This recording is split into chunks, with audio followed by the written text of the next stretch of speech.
Hey everyone, Alex here, and this is my brilliant assistant, May. What's up everyone? Today we're turning simple household items into an awesome rocket. But first, safety is our #1 priority.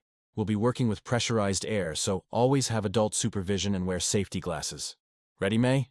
Ready? Great! For your very own water bottle rocket, you'll need a 2-liter plastic bottle, some water, a cork that fits the bottle opening snugly, a bicycle pump with a needle valve, and a simple launch pad to hold your rocket upright.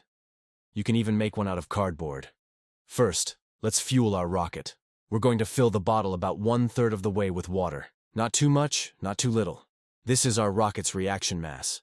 Next, carefully push the cork into the mouth of the bottle.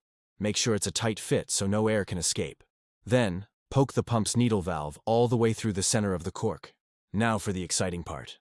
Let's take it outside to an open field. We'll place our rocket on the launch pad, making sure it's stable and pointing straight up. Connect the pump hose to the valve. All right, mission control, are we ready for launch? All systems go. Okay, let's start the countdown. 5, 4, 3, 2, 1, pump. Keep an eye on the pressure gauge if you have one. We're aiming for around 50 to 60 psi. Keep pumping. And liftoff. Wow, look at it go. So, what just happened? It's all thanks to Sir Isaac Newton's third law of motion. For every action, there is an equal and opposite reaction. As we pump air into the bottle, the pressure builds up. This pressure forces the water out of the nozzle at high speed. That's the action. The reaction is the bottle being pushed in the opposite direction, which is up. The water acts as the mass that gets pushed out, creating the thrust that launches our rocket.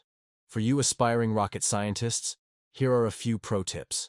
Always launch in a wide open space, far away from people, buildings, or trees.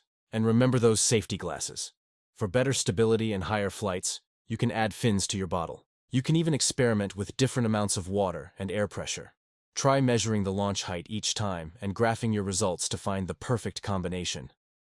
It's a super fun way to learn about physics right in your backyard. That's all for today. We had a blast, and we hope you did too. If you enjoyed this project, give us a thumbs up and hit that subscribe button for more awesome science adventures. Thanks for watching. See you next time.